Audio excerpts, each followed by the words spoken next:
This is one of the eeriest stories that I have ever been sent, so turn on a light. I literally turned on my lamp, and let me tell it to you. So this story follows two siblings who lived in northeastern Pennsylvania, and they would both always see separate entities growing up.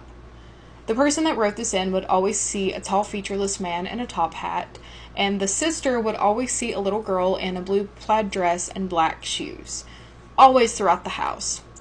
Well, this house they were fixing up and stuff, and eventually at one point the dad tore off some drywall on the stairs. And inside of that drywall, there was some stuff. There was pictures of a man and a little girl wearing a top hat for the man and a suit, and a blue plaid dress and black shoes for the little girl. And there was a black shoe in that drywall. Can you imagine seeing something repeatedly in the house and having it validated that way? This story was written into me to share with a warning of it is not safe to camp in the Appalachian Mountains. So let's get into it. My name's Reagan, and I'm a medium, one that can see spiritual entities or that type of thing in general. I can also speak to them. A couple of years ago, my best friend at the time invited me for a week-long trip to North Carolina, a camping trip to be exact. I live in Tennessee, so I know everything about the rules. Anyways, something is wrong. There's so many open plots that nobody filled the whole time we were there, and we got the very last plot at the very end of sight. Anyway, we pull in, we had 6 people and 3 dogs, 3 tents. The people on this trip were my best friend at the time, her sister's friend, her parents, and me. I got this weird feeling again, like my stomach turning almost as soon as we got out of the car. I'm never one to get scared, especially not while camping, but this was scary for me. Since we had the plot at the end of the campsite, we got whatever brush was left, thick tall weeds on one side and tall thick trees with a lake on the other side. The thick weeds are important to this story. Me and my friend set up our tent right next to the thick brush against the far end of the camp plot. We got the air mattresses in and crawled inside. At this point it was probably midnight, so it was pitch black. It's also important to note that 2 of the 3 dogs were outside in the sand hooked to leads as they were protective dogs. My friend almost immediately knocks out, but I don't. I stay awake. I'm paralyzed and I have no idea why. Eventually I gather enough courage and strength to move my head to the mesh window facing the brush. And there in the dark was the most disturbing looking creature. I'm almost positive it was a walker. One thing is now making eye contact with me. My face gets cold, which shouldn't happen due to the fact that it's 93 degrees outside and I'm under blankets. It grins. It grins wide enough that I let out the most choked, helpless sound from how bad it scared me. I'm trying to wake my friend up by telling her something, but I can't move. Just as she does wake up from my sounds, it stands up. Its body's skinny enough to see bone, flesh almost like it came out of the lake. It's blue and has a slight clear tone to it. My friend knew I could see things, and she knew I saw something. My eyes were glued to the window. I was shaking, my jaw was chattering. The thing was gone. It shouldn't have been there. She shook me. She sat up. I was crying and scared. We heard a splash, and it was just right at the water shore where we had away from the plot. That shouldn't have happened. Everyone was asleep. The dogs lost it. They were barking and growling. She knew what it was. She knew if she woke up any sooner that she would have seen it. She held me, and the dog started to whine and cry before just stopping abruptly. Neither of us slept, both of us stayed up. I was cold that night and scared of what would have happened if she didn't wake up. That thing had a plan, not for her, but for me. I got home and prayed. My dad's also a medium but can't see things, he can only feel and speak to them. He knew I saw something. We cleansed the house, but it didn't work. Something followed me, something attached itself, but I wouldn't let it stay. I got a crucifix, prayed until whatever it was that it couldn't get me. After that week, I never heard from my friend again. Nothing else happened that trip, but it wasn't a normal trip. I was traumatized and still am. That thing left and detached once I got the crucifix and prayed, but I have so many more stories. I'd like for you to tell the story as a warning for people never to camp in these mountains, even at a campsite. Even if you have more than 2 people, and even if you have guard dogs. I have more stories of experiences if you'd like them, but please let this be a warning for others. That is absolutely horrific. There are so many things that you could have seen that day, too. It's wild that there's so much going on in these mountains that it could have been 5 different things. I am so glad you're okay. You guys want to hear a haunting story from October Mountain in the Appalachian Mountains? Turn on a light. Turn on a freaking light. And if you're in Appalachia, don't listen to this at night. I live in Massachusetts, and my family farm goes up into part of the Appalachian Mountains. For context, my family has a farm that is around 350 acres or so.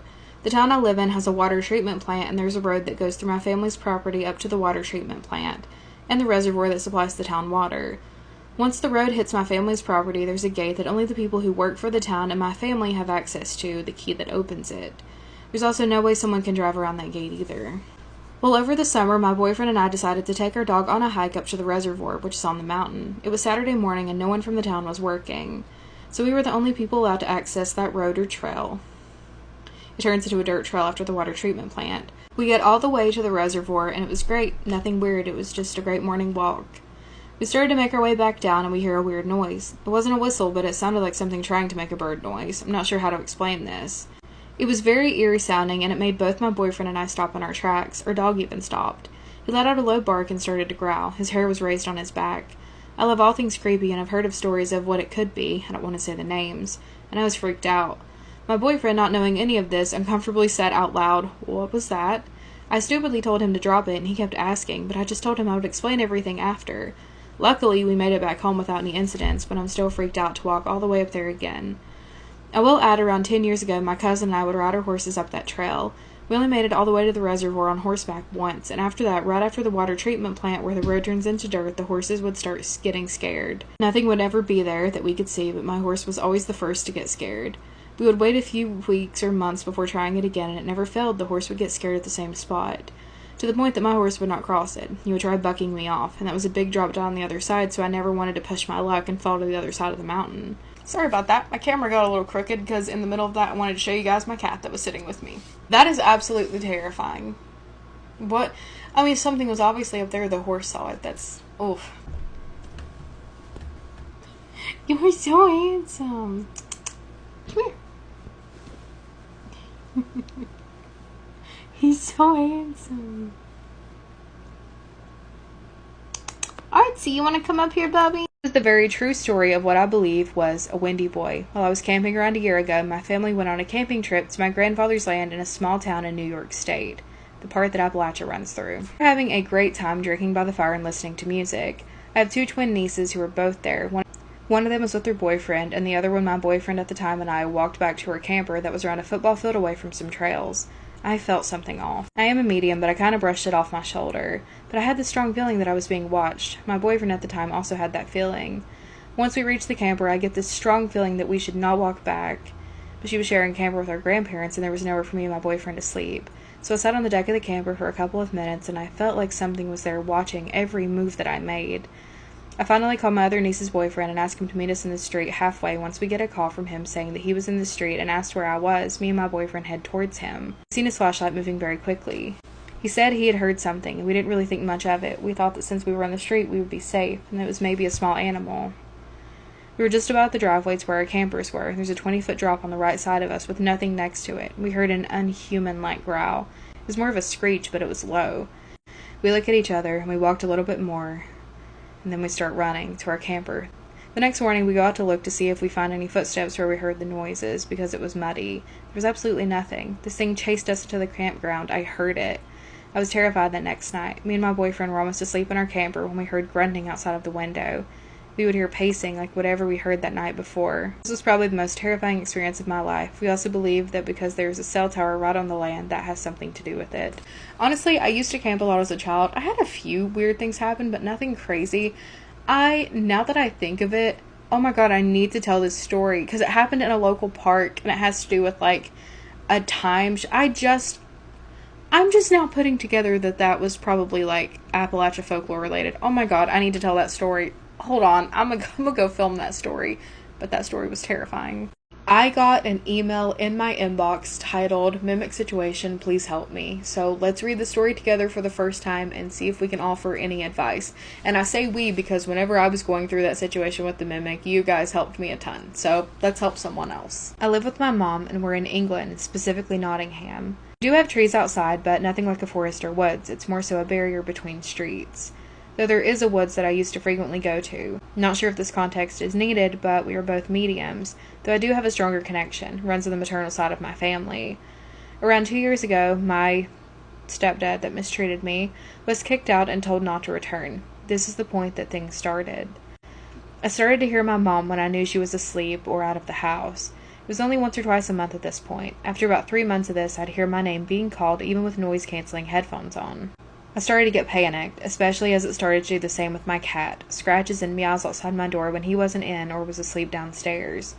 Originally, I thought it was something just passing through, as we are in an active-ish area and have had this sort of thing happen before.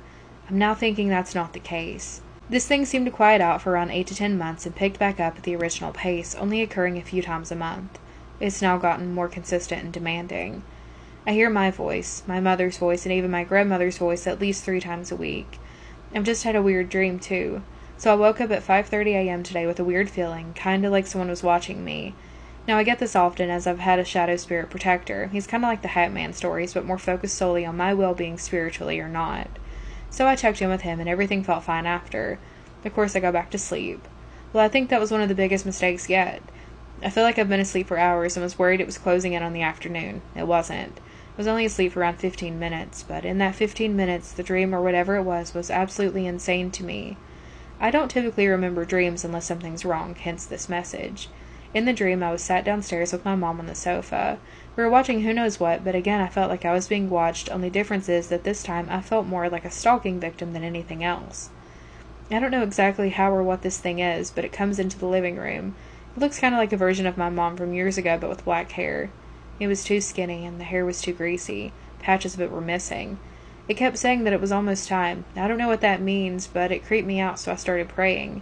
I'm not even completely religious, however. Both me and my mom have been blessed a few times and do pray daily. Me to multiple deities, and I tend to feel the best about the Greek side of things, my mom to the Christian God. Nothing I did worked. None of my prayers and none of the witchy stuff I still do despite never truly practicing witchcraft. I don't know what to do. I've told my mom to message instead of shout so I don't mistake anything and start interacting with it. But it's hard to get her to listen when it's only happening to me. I could really use some help and advice, and I'll be talking to my protector later today for this advice, but I'm stuck and terrified. Please, anything you can tell or advise me would be amazing. Let's get into this. Okay, here's the thing, and I get a lot of stories of people being like, I have a mimic, please help. The thing is with mimics is they're really rare. They really are. A mimic will mimic, but they are not the only things. Anything, any casual haunting, any spirit passing through can do that. Mimics are just really good at it. And you really have to wait and see what all happens to be able to diagnose in a sense of if it's a mimic or not. And with the way this is going, and with the consistency of it, and the way it's just, it feels like a mimic. The thing is with mimics is they will never get all details right, which explains why whenever they saw their mom, the hair was off and patchy, and it didn't quite look like their mom, but it looked enough like their mom for them to be like, they're trying to look like my mom. So with mimics, the only thing that helped me when I was dealing with one was a cord-cutting ritual. Here's the best order that I can tell you, and I'll tell you why too. Do a cleansing, do a banishment, do a cord-cutting, do another banishment, and do another cleansing. It's going to take a long time. It's going to be exhausting. I recommend keeping up with cleansings after that. Your energy is going to be drained. That is the only thing that I think would have worked for me, and I say that because I didn't do it in that order, and bad things happened. So, after I did the cord cutting, I didn't do another banishment or whatever, and it just kind of lingered around, then attached to my husband. He also didn't pick up on, oh, we need to banish this thing, it's staying in our space, so he did the cord cutting, left it around, and now it's attached to my dad. So I think with adding on a banishment and a cleansing at the end, it would completely get rid of it from your space. So if you're already doing witchy stuff, I recommend looking into that. Ignore it as best as you can. I know it's hard when people in the house don't really cooperate with you. I get that. Just do your best and think about doing that stuff. This is the story of the time that I met the devil. What a way to start off a story. That is literally what this person titled this story. That's just what I saw in my email inbox. I haven't read it yet, so we are going to experience this together. And holy heck am I terrified.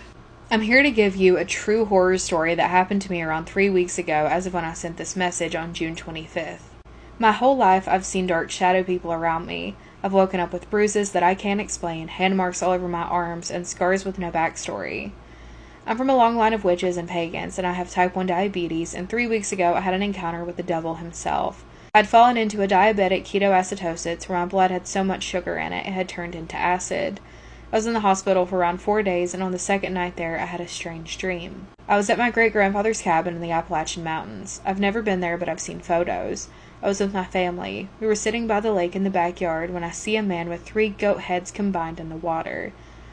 I get closer to see better, and I get pulled in. I see reflections of my past and a girl whispering, "Leo, are you awake? It's time to go home." She sounded scared, and at that moment I knew it was the devil. I don't believe in Christianity, but I just knew in my soul that he was there to take me away. I fought to the surface of the water and saw my grandma who passed away 8 years ago. She pulled me out and held me as I cried. I saw my reflection in the water. I was younger with my long hair. I had long unnatural horns. My skin was melting off and I looked terrified. I woke up to the nurses checking on me because my heart rate was over 200 beats per minute. I knew I'd almost died that night, and every night since I've heard, "Leo, are you awake?" before I fall asleep. Later that day, I was showering in the hospital shower when I heard giggling outside of the curtain. I peek out only to find my door wide open and a young girl standing at the doorway, the same girl from my dream. All she said was, "Don't slip like Mama did," and I got freaked out, obviously, and backed up, bumping into something. I turned to see a lifeless woman laying on the floor, her head bent at a natural angle, her eyes gone, and then I woke up again. I dreamt it all. I still have no clue what that woman or little girl was, but sometimes if I listen hard enough, I'll still hear, "Leo, are you awake?" before I fall asleep. I don't think I'm safe anymore as I'm writing this. It's banging on my door. I hope it gives up real soon. So I don't think you were asking for advice. I don't think that was the devil. I think that was a very negative entity coming to take advantage of you being in that state, because they just do that. But I think it was trying to present itself in a way that it knew would scare you, because they do that, and it's not fair, but they do. That is terrifying nonetheless, though. I am so glad you're doing okay now. Are you doing okay now? I assume you are if you wrote that story in. Oh my goodness. I want to hear some stories about a very haunted house in Wales. I know you do, so let's get into it. I'm from Wales, and I have a few stories, one of them being mine and to do with my house, and some of them being my granny's stories. My house was built in 1911, so it's relatively old. One day, my friend was over, and my older brother and her decided to tease me by locking me in the bathroom with the lights off. I had her phone, and to kind of convince them to let me out of the bathroom, I told them that there was a man in the shower, like a ghost. I pointed my phone up at the shower, and there actually was a shadowy figure of a man. I made sure the next day that the lights were on and that it couldn't be a reflection of a dressing gown, and it couldn't have been me because I was on the floor. A few days after this, I was moving into my new bedroom, and it was my last night in my old room that I used to have weird dreams in, like monks in circles around my bed and singing and other weird dreams. I woke up at around 2 in the morning or something, and for context, I had an LED light bulb in that room, and it was being really weird and flickering red. So I got my phone out and videoed it, and then weird orbs started flying at the camera. This isn't really related, but my parents told me that I used to speak to nobody in my room, and I used to bring them places with me. A bit more interesting. When my granny, whose name is Gwen, lived in Swansea, did I say that right? With her friends during university, they had a weird reoccurring experience every year where even if they were home alone, they'd see a man thundering down the stairs and opening and slamming shut the front door. He would never lock it, and every time they'd go check if the door would be locked, it was. After about 3 years of this, they went to a library to do some research, and they found out that a lifeguard lived there, and on that day the boat had crashed and he had to rush out, and he passed trying to save the men. Ooh! Ooh, those are creepy. No. Ew, ew, ew, ew, ew, ew, ew. Recently, I got a story sent to me titled "Walker on a Military Base?" Question mark? I don't know, you tell me. You experienced it. Let's read the story. So, I live on a military base in North Carolina. This particular base is known for sightings and hearing things. The main part of this base is seemingly calm since the trees have been cleared and it feels like any other town or base. Like I said, I live in one of the neighborhoods on base, which is sort of separate from the actual military portion. It's very residential with lots of neighbors and children playing during the daytime. However, nighttime is a different story. The base is set up so that each portion is heavily separated by woods. I happen to live on the outskirts of my neighborhood with a dense forest outside the front door. This story takes place in the past August. Back in August was around the time of the major hurricanes, and we were mildly affected by the storms.